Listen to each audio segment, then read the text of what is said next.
Hello, welcome to the Short Story Workshop. My name's Matt Bowles. I'm here with Melody Bowles and Simone King. Today we're going to be reading and discussing When I Was a Witch by Charlotte Perkins Gilman. So, Simone, why don't you tell us why you picked this story? First off, I really love the first line. I just thought it was great as a way to hook me into the story. On another very simple level, I love witches and black magic deals and female characters who get to be antagonists. Though whether or not she is an antagonist is debatable because it's the kind of thing I find interesting, and I think there's a rich history around antagonistic female characters. I also found it quite interesting the way that the theme still resonated within contemporary society, though I'm curious if you agree with that. Interesting. Okay. So here it is. Here is When I Was a Witch by Charlotte Perkins Gilman. If I had understood the terms of that one-sided contract with Satan, the time of witching would have lasted longer.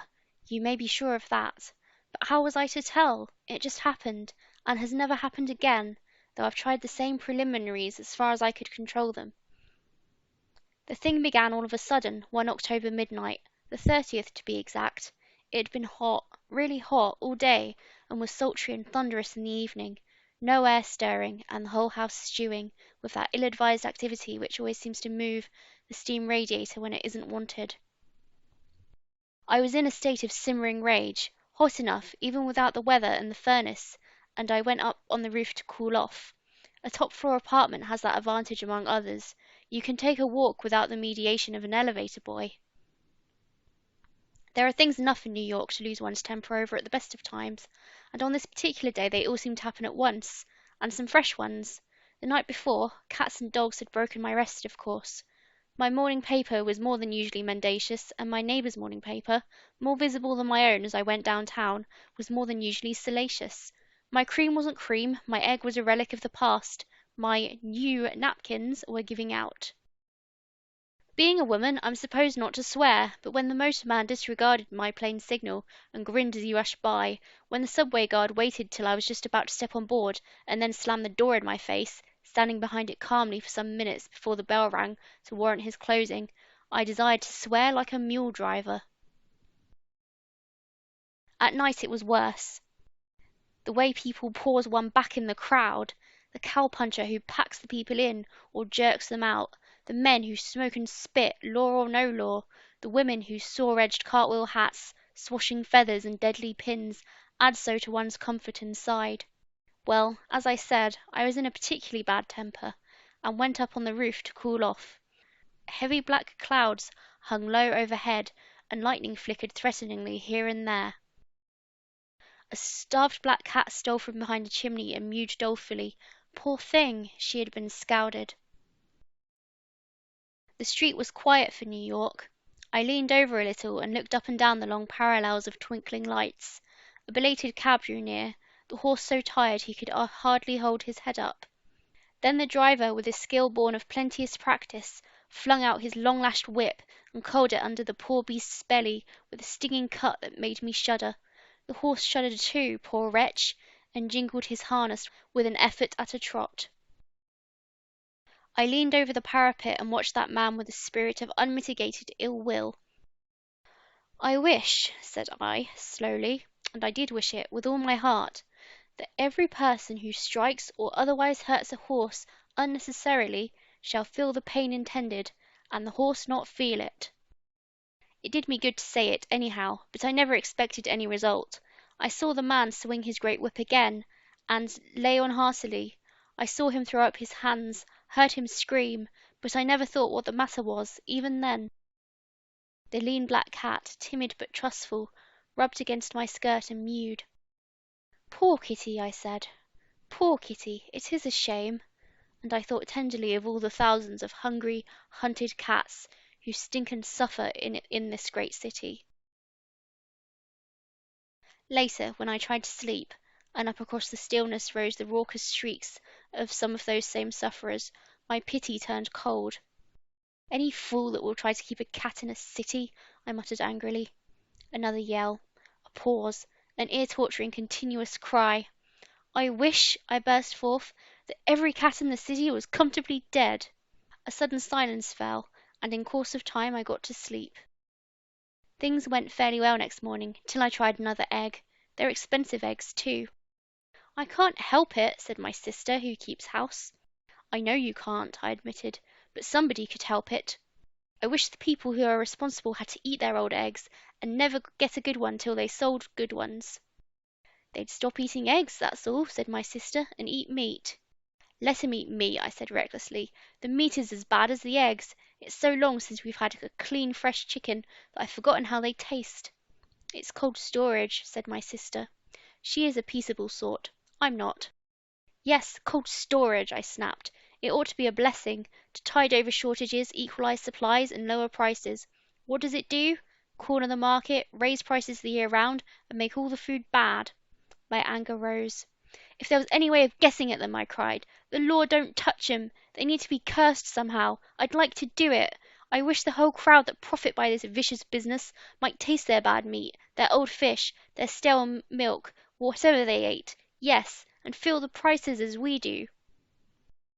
They couldn't, you know. They're rich, said my sister. I know that, I admitted sulkily. There's no way of guessing at 'em, but I wish they could, and I wish they knew how people hated 'em, and felt that too, till they mended their ways. When I left for my office, I saw a funny thing. A man who drove a garbage cart took his horse by the bits, and jerked and wrenched brutally. I was amazed to see him clap his hands to his own jaws with a moan, while the horse philosophically licked his chops and looked at him. The man seemed to resent his expression, and struck him on the head, only to rub his own poll and swear amazedly, looking around to see who had hit him. The horse advanced a step, stretching a hungry nose towards a garbage pail, crowned with cabbage leaves, and the man, recovering his sense of proprietorship, swore at him and kicked him in the ribs. That time he had to sit down, turning pale and weak. I watched with growing wonder and delight. A market wagon came clattering down the street, the hard-faced young ruffian fresh for his morning task. He gathered the ends of the reins and brought them down on the horse's back with a resounding thwack. The horse did not notice this at all, but the boy did. He yelled. I came to a place where many teamsters were at work hauling dirt and crushed stone. A strange silence and peace hung over the scene where usually the sound of the lash and sight of brutal blows made me hurry by. The men were talking together a little, and seemed to be exchanging notes. It was too good to be true. I gazed and marvelled, waiting for my car. It came, merrily running along. It was not full. There was one not far ahead, which I had missed in watching the horses. There was no other near it in the rear. Yet the coarse-faced person in authority who ran it went gaily by without stopping, though I stood on the track almost, and waved my umbrella. A hot flush of rage surged to my face. I wish you felt the blow you deserve, said I, viciously, looking after the car. I wish you'd have to stop, and back to here, and open the door, and apologise. I wish that would happen to all of you, every time you play that trick. To my infinite amazement, that car stopped and backed till the front door was before me. The motorman opened it, holding his hand to his cheek. "Beg your pardon, madam," he said. I passed in, dazed, overwhelmed. Could it be? Could it possibly be that what I wished came true?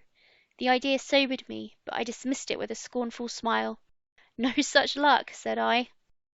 Opposite me sat a person in petticoats. She was of a sort I particularly detest. No real body of bones and muscles, but the contours of grouped sausages, complacent, gaudily dressed, heavily wigged and ratted, with powder and perfume and flowers and jewels, and a dog. A poor wretched little artificial dog, alive, but only so by virtue of man's insolence, not a real creature that God made. And the dog had clothes on, and a bracelet. His fitted jacket had a pocket, and a pocket handkerchief. He looked sick and unhappy. I mediated on his pitiful position and that of all the other poor chained prisoners, leading unnatural lives of enforced celibacy, cut off from sunlight, fresh air, the use of their limbs, led forth at stated intervals by unwilling servants to defile our streets, overfed, under-exercised, nervous and unhealthy. "And we say we love them," said I, bitterly to myself. "No wonder they bark and howl and go mad. No wonder they have almost as many diseases as we do. I wish—" Here the thought I had dismissed struck me again. I wish that all the unhappy dogs in cities would die at once. I watched the sad-eyed little invalid across the car. He dropped his head and died. She never noticed it till she got off. Then she made fuss enough. The evening papers were full of it. Some sudden pestilence had struck both dogs and cats, it would appear. Red headlines struck the eye. Big letters and columns were filled out of the complaints of those who had lost their pets, of the sudden labours of the Board of Health, and interviews with doctors.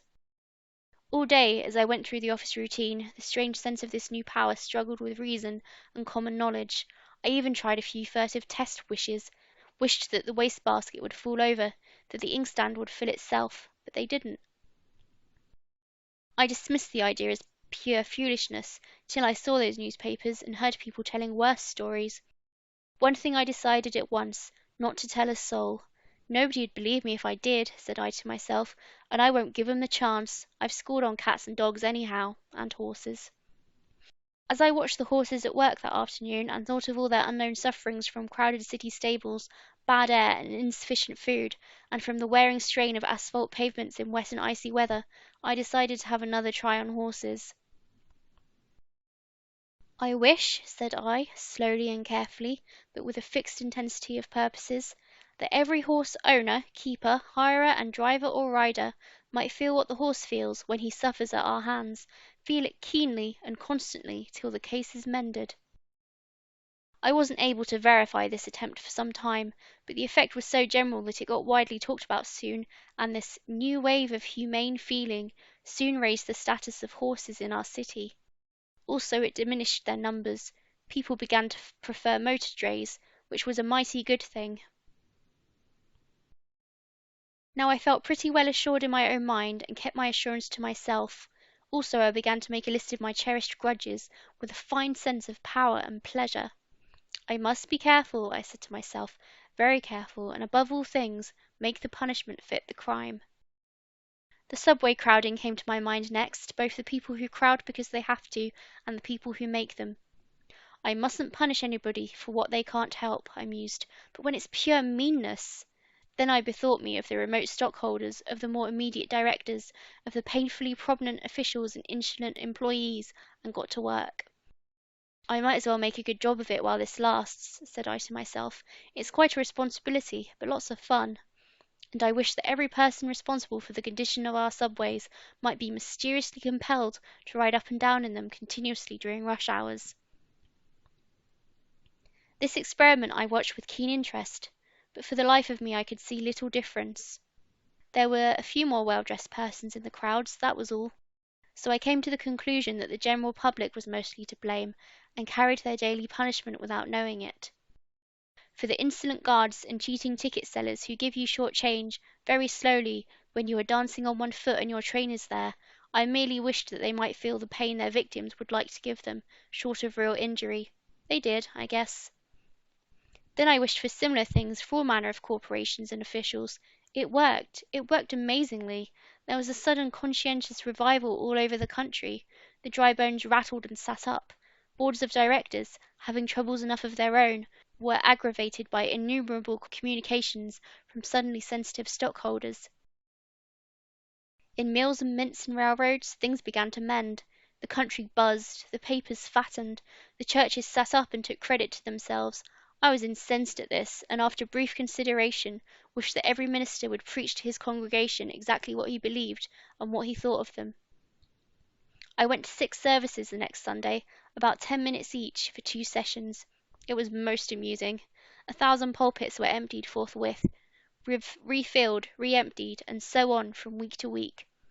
People began to go to church, men largely. Women didn't like it as well. They had always supposed the ministers thought more highly of them than now appeared to be the case. One of my oldest grudges was against the sleeping car people, and now I began to consider them. How often I had grinned and borne it, with other thousands, submitting helplessly. Here is a railroad, a common carrier, and you have to use it. You pay for your transportation, a good round sum. Then if you wish to stay in the sleeping car during the day, they charge you another $2.50 for the privilege of sitting there, whereas you have paid for a seat when you bought your ticket. That seat is now sold to another person, twice sold. $5 for 24 hours in a space 6 feet by 3 by 3 at night, and 1 seat by day. 24 of these privileges to a car, $120 a day for the rent of the car, and the passengers to pay the porter besides. That makes $44,800 a year. Sleeping cars are expensive to believe, they say. So are hotels, but they do not charge at such a rate. Now what could I do to get even? Nothing could ever put back the dollars into the millions of pockets, but it might be stopped now, this beautiful process. So I wish that all persons who profited by this performance might feel a shame so keen that they would make public avowal and apology, and as partial restitution offer their wealth to promote the cause of free railroads. Then I remembered parrots. This was lucky, for my wrath flamed again. It was really cooling as I tried to work out responsibility and adjust penalties. But parrots! Any person who wants to keep a parrot should go and live on an island alone with their preferred conversationalist. There was a huge squawky parrot right across the street from me, adding its senseless rasping cries to the more necessary evils of other noises. I had also an aunt with a parrot. She was a wealthy, ostentatious person who had been an only child and inherited her money. Uncle Joseph hated the yelling bird, but that didn't make any difference to Aunt Matilda. I didn't like this aunt and wouldn't visit her lest she think I was truckling for the sake of her money, but after I had wished this time, I called at the time set for my curse to work, and it did work with a vengeance. There sat poor Uncle Joe looking thinner and meeker than ever, and my aunt like an overripe plum, complacent enough. "Let me out," said Polly suddenly. "Let me out to take a walk." "The clever thing," said Aunt Matilda. "He never said that before." She let him out. Then he flapped up on the chandelier and sat among the prisms, quite safe. "What an old pig you are, Matilda!" said the parrot. She started to her feet, naturally. "Born a pig, trained a pig by nature and education," said the parrot. "Nobody'd put up with you, except for your money, unless it's this long-suffering husband of yours. He wouldn't if he hadn't the patience of Job." "Hold your tongue!" screamed Aunt Matilda. "Come down from there! Come here!" Polly cocked his head and jingled the prisms. "Sit down, Matilda," he said carefully. "You've got to listen. You are fat and homely and selfish. You are a nuisance to everybody about you. You have got to feed me and take care of me better than ever, and you've got to listen to me when I talk. Pig!" I visited another person with a parrot the next day. She put a cloth over his cage when I came in. "Take it off," said Polly. She took it off. "Won't you come into the other room?" she asked me nervously. "Better stay here," said her pet. "Sit still, sit still." She sat still. "Your hair is mostly false," said Pretty Poll, "and your teeth, and your outlines. You eat too much. You are lazy. You ought to exercise, and don't know enough. Better apologise to this lady for backbiting. You've got to listen." The trade in parrots fell off from that day. They say there is no call for them, but the people who kept parrots keep them yet. Parrots live a long time. Boars were a class of offenders against whom I had long borne undying enmity. Now I rubbed my hands and began on them with this simple wish, that every person whom they bored should tell them the plain truth. There is one man whom I have specially in mind. He was blackballed at a pleasant club, but continues to go there. He isn't a member, he just goes, and no one does anything to him. It was very funny after this. He appeared that very night at a meeting, and almost every person present asked him how he came there. "You're not a member, you know," they said. "Why do you butt in? Nobody likes you." Some were more lenient with him. "Why don't you learn to be more considerate of others, and make some real friends?" they said. "To have few friends who do enjoy your visits ought to be pleasanter than being a public nuisance." He disappeared from that club, anyway. I began to feel very cocky indeed. In the food business there was already a marked improvement, and in transportation. The hubbub of reformation waxed louder daily, urged on by the unknown sufferings of all the profiters by iniquity. The papers thrived on all this, and as I watched the loud-voiced protestations of my pet abomination in journalism, I had a brilliant idea, literally. Next morning I was downtown early, watching the men open their papers. My abomination was shamefully popular, and never more so than this morning. Across the top was printing in gold letters: "All intentional lies in editorial, news, or any other column, scarlet. All malicious matter, crimson. All careless or ignorant mistakes, pink. All for direct self-interest of owner, dark green. All mere bait to sell the paper, bright green. All advertising, primary or secondary, brown. All sensational and salacious matter, yellow. All hired hypocrisy, purple. Good fun, instruction, and entertainment, blue. True and necessary news and honest editorials, ordinary print." You never saw such a crazy quilt of paper. They were bought like hot cakes for some days, but the real business fell off very soon. They'd have stopped it all if they could, but the papers looked all right when they came off the press. The colour scheme flamed out only to the bona fide reader.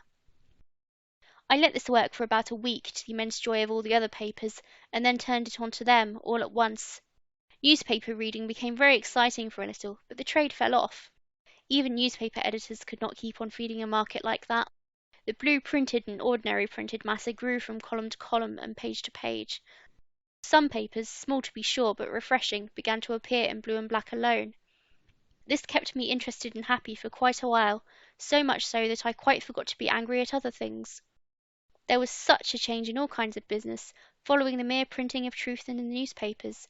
It began to appear as if we had lived in a sort of delirium, not really knowing the facts about anything. As soon as we really knew the facts, we began to behave very differently, of course. What really brought all my enjoyment to an end was women. Being a woman, I was naturally interested in them, and could see some things more clearly than men could. I saw their real power, their real dignity, their real responsibility in the world, and then the way they dress and behave used to make me fairly frantic. 'Twas like seeing archangels playing jackstraws, or real horses only used as rocking horses, so I determined to get after them. How to manage it? What to hit first? Their hats, their ugly, inane, outrageous hats, that is what one thinks of first. Their silly expensive clothes, their diddling beads and jewellery, their greedy childishness, most of the women provided for by rich men. Then I thought of all the other women, the real ones, the vast majority, patiently doing the work of servants without even a servant's pay, and neglecting the noblest duties of motherhood in favour of house service, the greatest power on earth, blind, chained, untaught, in a treadmill.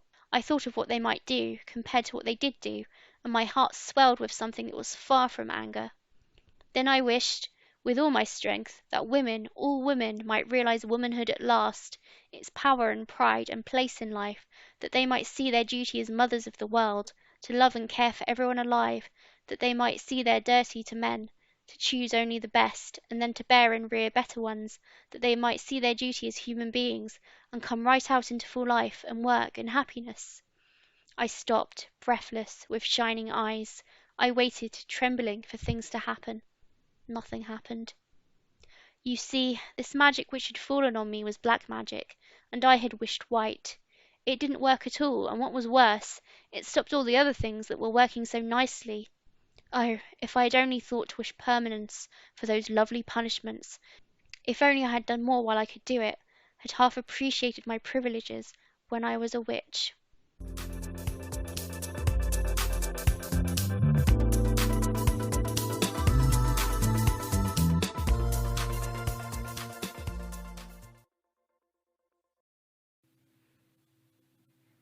Okay, what were our first impressions? I like this story a lot. It's funny, the narrator is a great character. I just enjoyed the way she used her wishes to affect the world around her. She never thought of, for example, wishing she was different in herself or wishing for something material like, I wish I had a new hat. She changes the world around her, at first by accident, but then on purpose. But she wants everyone else to have less hats. I feel similarly. I liked that the main character is so well defined. Seems like exactly the kind of person you'd see on Twitter, just shouting about all the injustices in the world. I thought that was quite real and quite interesting and entertaining as well, the way that she pulled off these random acts of not kindness, malice, random acts of malice to try and improve the world. I don't know if my favourite part was when the man looked round to see who'd hit him after he hit the horse, or the parrot yelling at the woman that she was a pig. I think it was that she was a pig. Definitely the parrot. That was vicious. Imagine your own pet just taking out their rage on you like that. I did enjoy the comedic aspects to this story, definitely. It managed to be comedic but not go over the top with it. I guess you may disagree on that though. No, I agree. I think she has quite a sardonic, dry sense of humour, which works quite well. I like that she accidentally happens upon these powers as well, and she doesn't go out looking for them, they just sort of come to her because she gets so angry and upset about things. What would you look for? What, to get magic powers with the devil? I mean, presumably you'd look for the devil. Yeah, this is an interesting example of where something that doesn't make any sense happens and that she gets these powers, but it's okay because it's the premise of the story. I mean, I guess if you like your world building it very detailed, it would annoy you, but I am happy to suspend disbelief. If you put this as chapter 7 of the novel, everyone will be like, what's going on? But if you're going to have something random and not very realistic happen, do it in like 2 paragraphs of your short story, it's fine. Yeah, they'll either go with it or they won't. You can get away with anything if it's like the whole point of your story. Can you? Yeah, I think so. I mean, providing you do a decent job of writing it. And depends on what you're trying to get away with, doesn't it? Well, yeah, but I find that people are most willing to suspend disbelief when it comes to the premise of the story. Well, yeah, once you've got further along, you've got the rules you expect of the universe, so it feels like cheating if you suddenly add something in unexpectedly.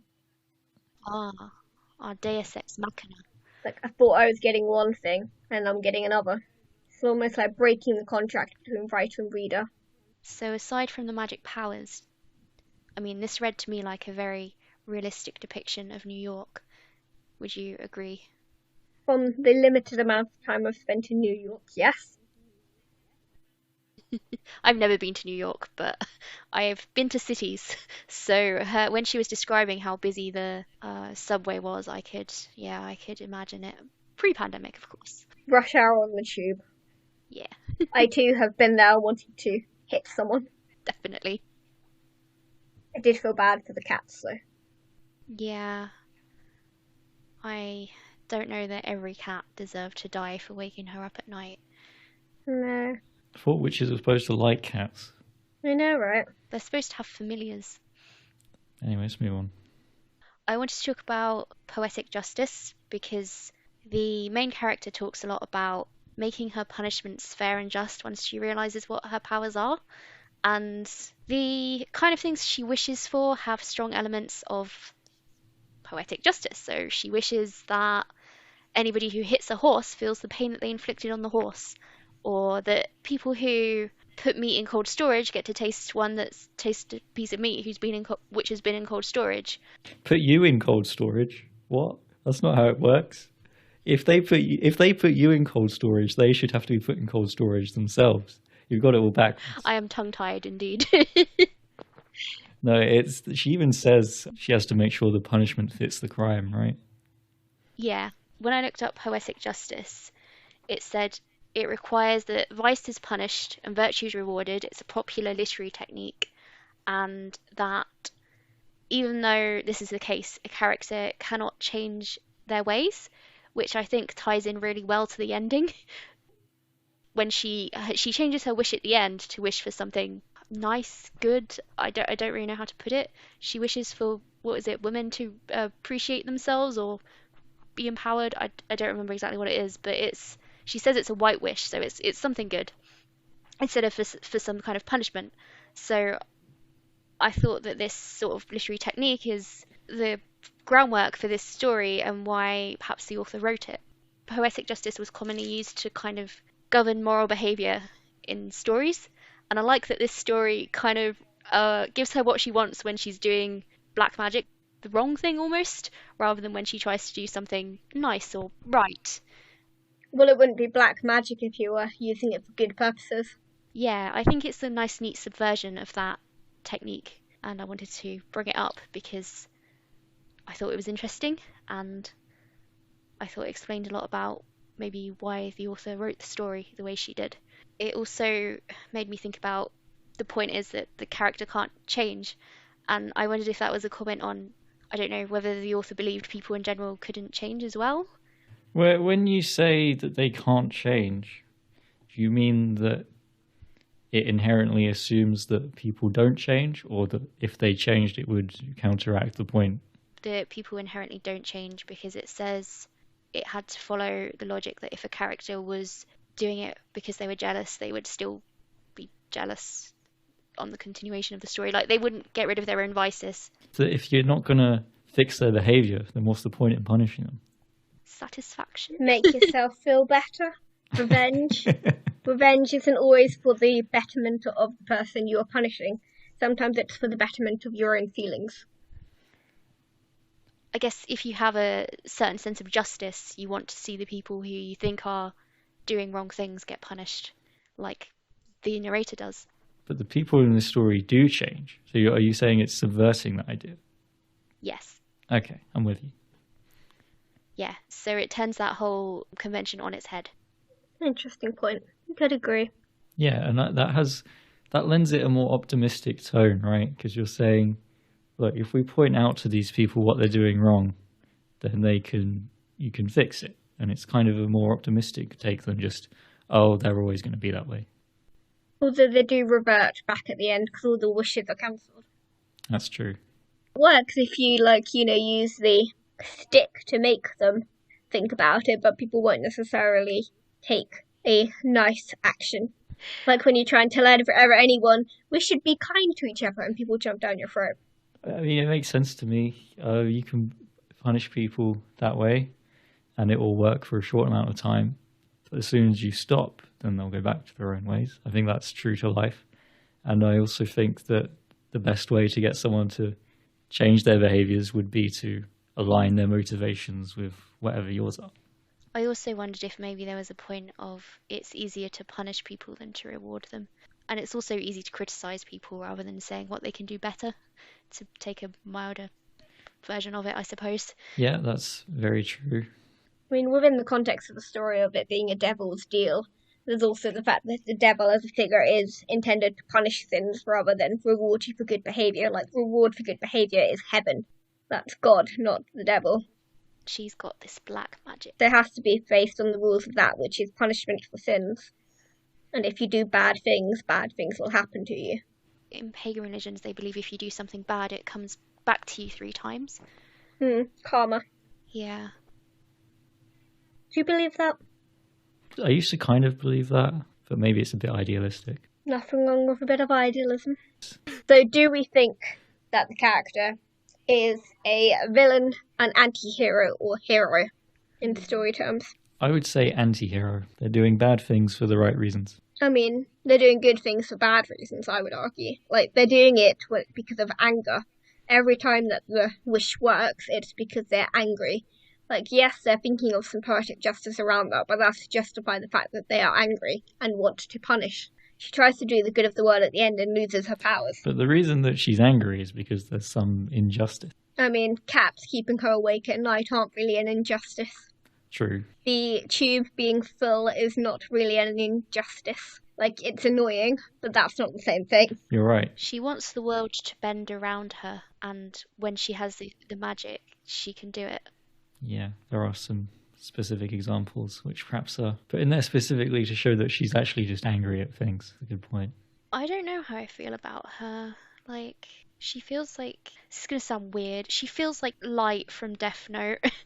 Like, she could very easily take this power way too far, but you see in the story she's thinking about it and she doesn't sort of cross any line. I thought this was really interesting because to me it feels like she's just trying to achieve this idyllic world for herself, and she's willing to do whatever it is to get to that point, and it doesn't really matter what it is. And almost always when that comes up in fiction, it's because the villain's doing that. Like, that's such a common thing for the villain to have. The reason I'm doing this really bad thing is so that the world gets to this really good place. She feels like a villain, yet she's not. Yes, and that's why I say she's an anti-hero. I mean, you can be a villain and have different motivations. Like, the motivation may be something that's more heroic, but if your actions are bad, you're still a villain. Yeah. And similarly, if your actions are good, but you're doing it for bad reasons, does that really make you a hero or an anti-hero? Like, anti-heroes typically, they're doing good, but in a slightly unusual way. Like, for example, they're more willing to cater towards violence or be violent than the typical hero. And they lack conventional heroic attributes. Yeah, that's how I see the protagonist of this story. Yeah, I guess that makes sense. I'm thinking about it. If you're a horse, she's a hero. But if you're a person who hits a horse, she's a villain. I won't think about it from that perspective. It's kind of breaking my brain. At that point, it just depends whether you value horses or humans more. I guess the morality is not in the eye of the beholder, because then we get into subjective versus objective morality is the discussion. But certainly, whether or not we view someone to be the hero or the villain of a story will depend on where our sympathies in the story lie. And animals are an obvious one that most people will sympathise with. It's why you've got the whole save the puppy trope, I think it is, or pet the dog, where if you see an animal doing something nice for an animal, then it means that they're a hero. But then she does also kill all cats and dogs, so she's clearly not like a full-on champion of animals. Like, it's a bit better with the dogs, because she at least specifies that any unhappy dogs will die. But the cats is just, I'm sorry, you're all gone. Yeah, it's just all cats. They're all dead. People can turn. She was even nice to that cat on the roof. People can be nice to you while you're convenient to them. I think this lady's got a temper. Like, how you treat people when they're no longer convenient to you says a lot about your character, which is why I would argue that she's a villain rather than an anti-hero. I think she's a villain who becomes an anti-hero by the end. She goes for a character arc, because she learns to think about people other than herself once she has power. The reason I don't think she's a villain is because when reading this, you don't think, oh, she should stop, this is terrible, really. I mean, you don't always with all villains either. They're a complicated species. I feel like for them to be a villain, you have to somehow disagree with what they're doing. So you don't disagree with anything she does in this? Well, I do disagree with something, but I think it's more good than it is bad, in my opinion. I think she's quite cruel when she asks them to be completely truthful to boring people. The reason why we're not completely truthful to boring people is kindness. Yeah, but you can also see why that might be a good thing to do in the long term. It's like, do you give people uncomfortable truths? I think it depends on the people, and I think it depends on a level of agency and choice which they're denied because of her wish. I think she starts the story as quite relatable because she's talking about having a really bad day, and I definitely have had days where everything seems like it's going wrong, and I might have wished some things that were not necessarily nice. Oh, I agree, she's very relatable. And it has that really tight perspective as well to really put you in her shoes. I think Gilman intended her to be a sympathetic character. I personally disagree, but I think that's what she intended. I mean, she is sympathetic, but she's complicated, but that's why I like her. Yeah, I'd say she's complicated. I find it hard to decide whether I think she's right or wrong. I do like the bit where she colour codes the newspapers. I wish that we could have that. Twitter has marked this post as disputed. Yeah, but like on everything. I think the fact that she's relatable makes it hard for me to see her as a villain. But having heard your reasoning, I can understand why you do see her like that. And I agree that telling people they're boring is probably not great. Don't get me wrong, I can empathise with her, and I think we can empathise with a lot of villains. So, for example, Magneto in X-Men, you can completely see why he's doing what he's doing. It's just the flip side to, I guess, the viewpoint pushed by Professor X. I think depending on the villain, you can really make an argument that they're two sides of the same coin, and it doesn't necessarily mean inherently bad person. I think it can be more complicated than that. But there has to be a reason why they're the villain. I mean, yeah, she murders the entire cat species in New York. Yeah, fair. I'm just saying in general. But they can have a good reason for their villainy. That doesn't stop them being a villain. Cool motive, still murder. No, I completely agree. Would we say in her case that the ends justify the means then, on your guys' side? Well, everything she does is different, so it's a case-by-case basis. And I imagine that different people would disagree on every single one, probably. I'd say at the beginning she almost doesn't realise she has these powers, and when she realises that she has them, she becomes a bit more, I guess, thoughtful about what she's doing, although, I don't know, she still does the parrot thing, and that is kind of mean. Mean in a way that speaks to the kind of petty punishments a lot of people would want to do.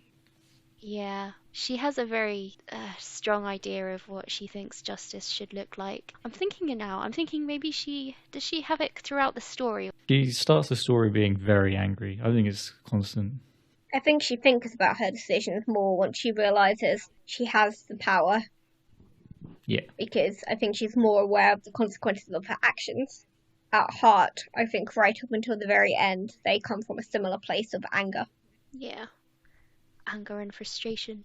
So I guess the story is interesting because unlike a lot of the stories that we read, this one I feel was written for a very specific purpose. And I think pretty much everything that Charlotte Perkins Gilman wrote was in some way communicate her ideals about feminism. Do we agree with that? Yes, she's quite heavy-handed. No, I have never read anything else by her. she did the Yellow Wallpaper, which was an A-level English literature text, which is what a lot of people may know her from. Okay, makes sense. So in this story, I guess the feminist part comes in with her final wish at the end. I think most overtly. Yeah, but it's also there in other places as well, specifically in that she has so much agency as a female protagonist, almost to show how little power women had at the time. I would agree. Like, the trope of the witch is interesting, and it's a very contemporary idea at the moment that witch equals power, and so it's been kind of reclaimed as a feminist thing. But certainly back in the day, with witch hunting, it was more often levelled against women as an example of what they shouldn't be. So it was used to police their behaviour as opposed to revel in it, I suppose. So in that sense, her character was quite interesting to have a character that is so complicated despite being a witch. And that she outright says that being a witch is a privilege in a time when most people would go, "Are you witch?" as in, "You terrible person." Yeah, she does say at one point that she's not supposed to swear. That's just sad. Her anger is supposed to be something she's not supposed to have. So the fact that she's very angry and has so much agency makes this a feminist story for the time period it was written in. Yes. I feel like you can look at the story kind of differently because you know it's written for that purpose. It lets us examine some things from a more specific viewpoint, where sometimes we look at a story and it's less clear.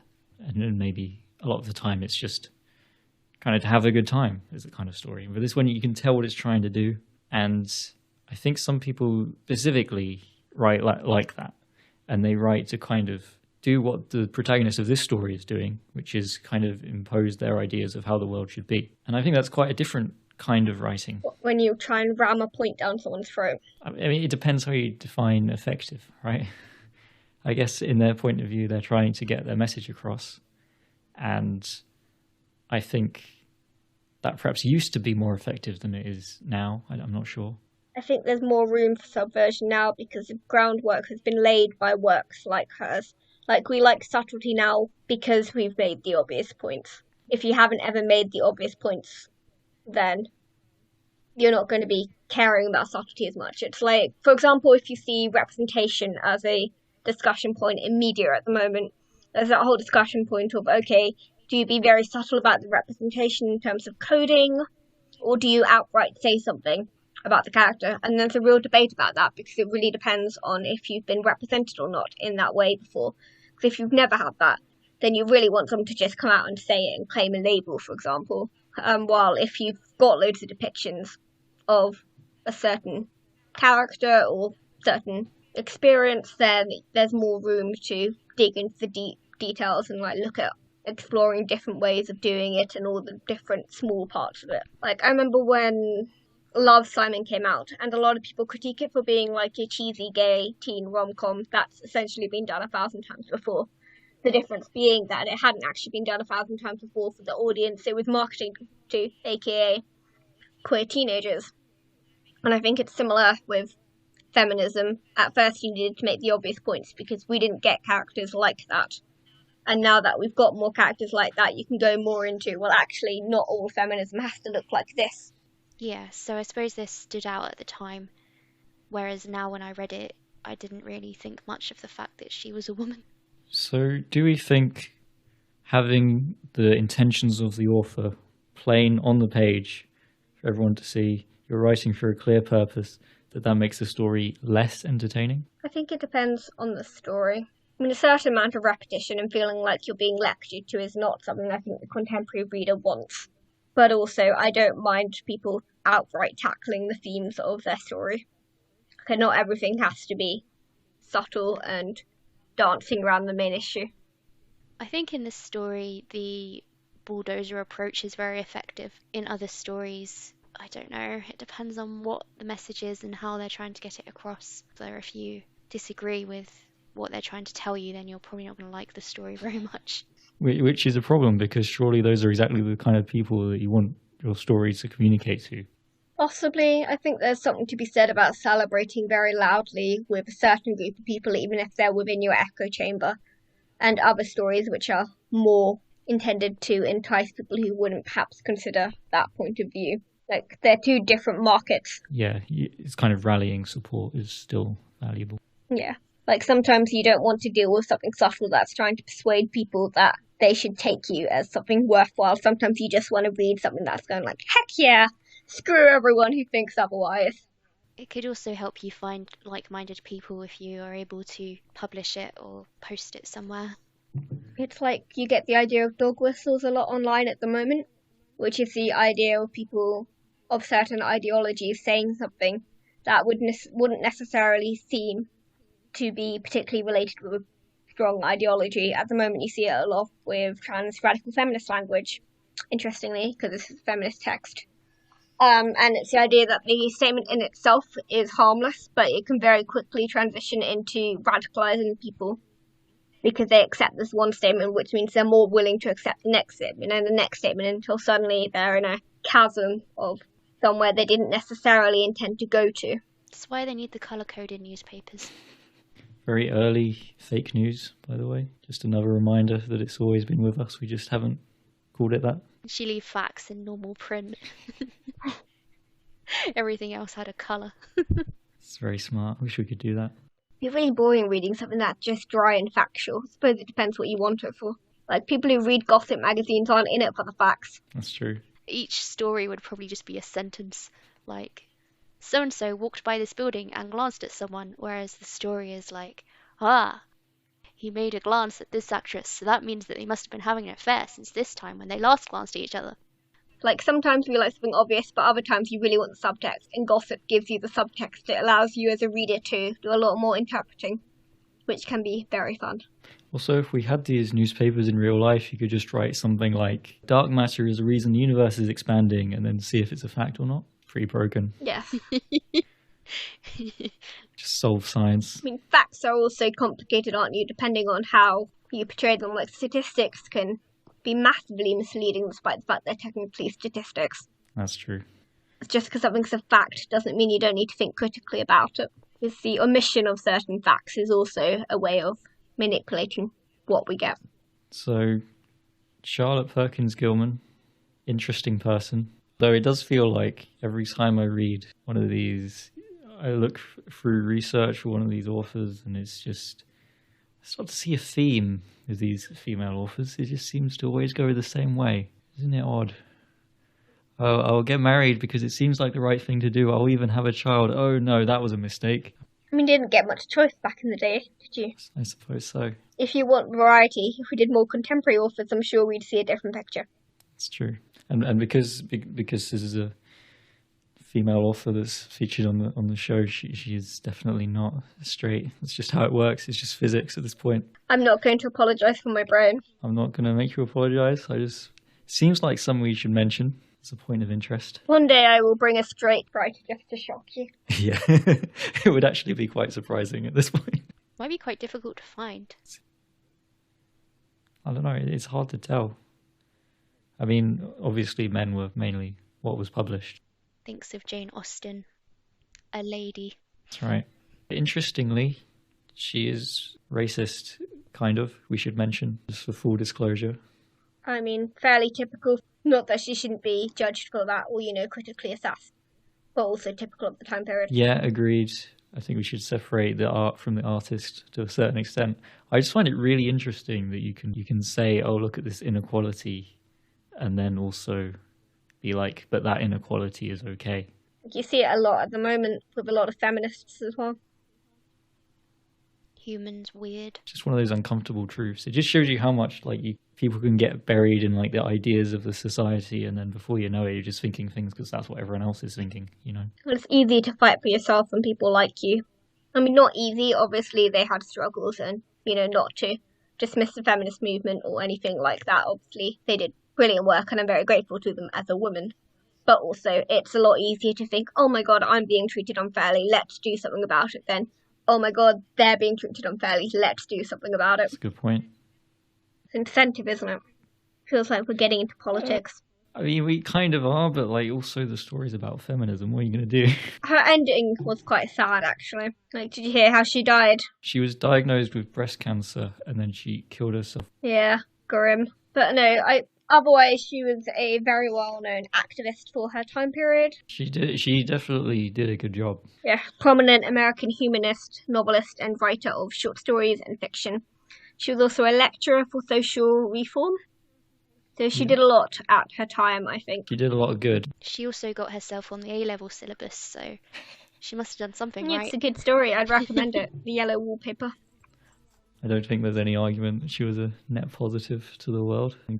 All right, that's it for this week. Thank you for listening. As always, you can find all our stories and previous episodes on our website at theshortstoryworkshop.com. If you'd like to contact us, you can do so via Twitter. I am at MattBWriter, Mel.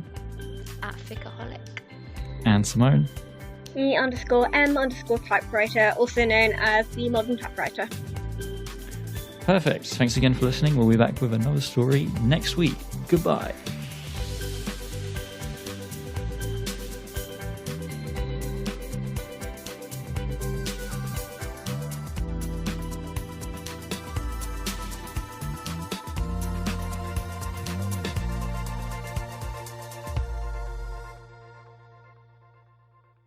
Hello.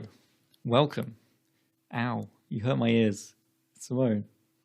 I don't think you did anything, but there was feedback. Let me try that again.